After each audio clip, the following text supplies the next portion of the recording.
You, a couple of weeks ago at a stop, said that people who are in the country illegally, or at least when there is a stop, a traffic stop, people should, if they cannot show they are here legally, they ought to be detained and turned over to the federal government for deportation.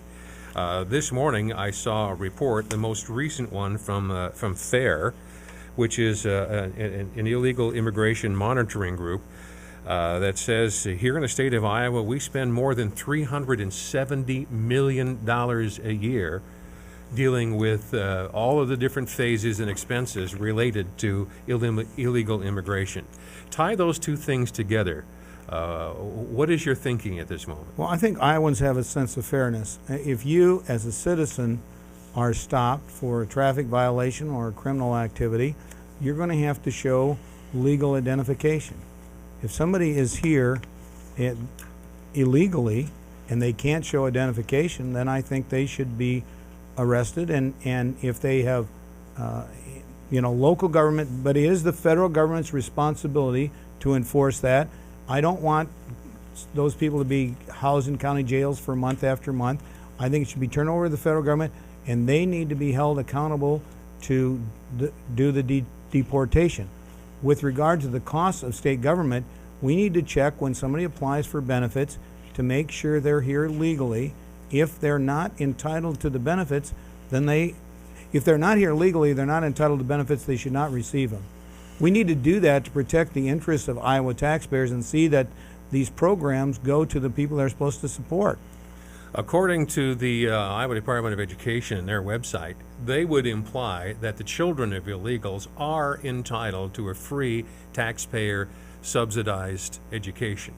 And they point to a case called the Plyer case, which deals with a Texas lawsuit, and a split decision, Supreme Court decision back then said that children of illegals have a 14th Amendment right to a free public education. And they say on the Department of Education's website, that is the controlling law here in the state of Iowa. Do you agree with that assessment? Well, I don't agree with that decision.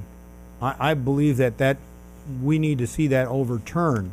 But I think what they're saying is if it's a United States Supreme Court decision, that they feel an obligation to abide by it. And I just think the decision is bad. It's not a good decision, and it should be overturned. So this leads me to this is my loaded question for the day. I'm entitled to one loaded question. I'm surprised there's only one. Jan, knowing you as I do, I'm totally surprised. Well, in my lifetime, sir, Roe versus Wade, Supreme Court decision, right, unleashed abortion on demand countrywide. On the basis of an opinion, 50 million unborn are now dead, plus 50 million. The Plyer case now theoretically obligates... And the woman that was involved in that lawsuit now has changed her viewpoint and now is pro-life. Right. And the Plyer case unleashed the taxpayers, the burden of taxpayers to fund children of illegals. That's a Supreme Court case. Happened to you here at the state Supreme Court in 1992. You were involved in budget issues, and we were having a budget shortfall here in the state of Iowa.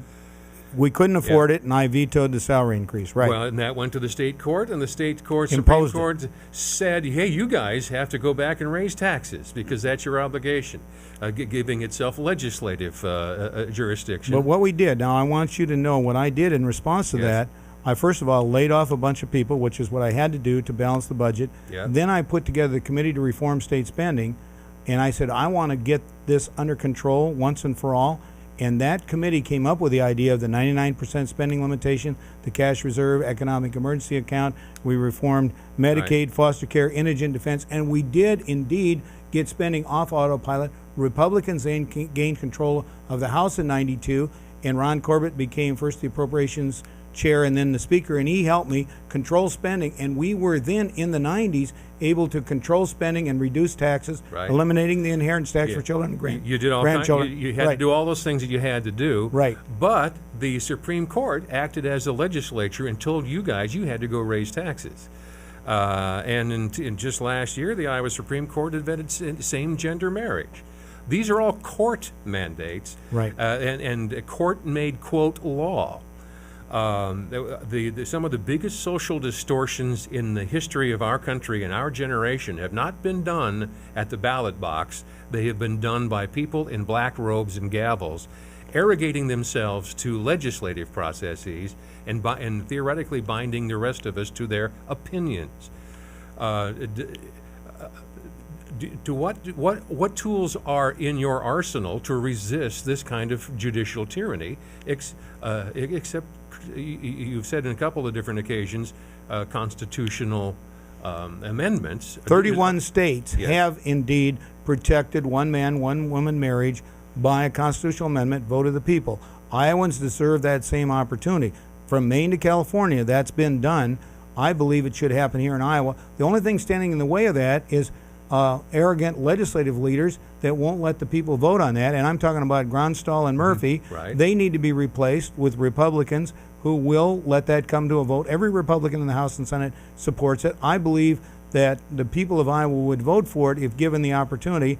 And I just think it's wrong for legislative leaders to be that unresponsive to the will of the people and the interests of the people to have an opportunity to vote on it. If you become governor, before the constitutional amendment gets processed, you have another tool at your disposal under the Iowa Constitution. If you have a majority, you can say we have the legislature reaffirm DOMA and limit the appellate jurisdiction of the court, so they can't decide this again. Thank you for sharing. We are reaffirming DOMA. We remove your appellate jurisdiction. It says right in the Constitution you can do that. Okay. That will probably be challenged, and it'll go right back to the same court. And you also say thank you for sharing. We've just removed your blanking jurisdiction. If you do it again, we impeach your sorry keisters. Well, the voters also have an opportunity to have a say in this, and that is Yes. the judges are up for retention, and there are 3 members of the Supreme Court up for retention. Right. And I would just say, if the people feel strongly about it, the ultimate voice in this is the people. And I guess my feeling is the governor, I don't believe the governor has the authority to overrule the court. I do believe the people do, and I believe the ultimate decision here actually rests with the people of Iowa, and it's the people's decision and they should make that, and they should make a well-informed decision. The judicial nominating process, how we get judges on the Right. court to begin with, is corrupt. It's the Missouri plan, and it's wholly owned by the Iowa Democratic Party. There's only a handful of Republicans that make it past the voir dire process. Almost everyone on the Supreme Court and even in the lower courts are Democratic Party donors, and they buy their offices through their little incestuous relationship with the Democratic Party. Is it time to review the Missouri plan? Yes, I think that the system is flawed, and that's the frustrating thing as governor. You only get to choose from the 3 that are nominated for the Supreme Court or for district court from 2. So it's not like the president. Now, the president just chose a justice for the Supreme Court that had never tried a case. And yet the governor has to choose from the 3 or the 2 that are nominated by the nominating commission. I believe that needs to be changed so that you can indeed choose people that have a commitment to protect the Constitution and to judicial restraint and to basically looking at the fact that the court's jurisdiction is limited. And so that the president, a lot of people aren't aware of that fact, and they say, well, why did you appoint these people? Well, you choose the best one of the 3 that you've got to choose from.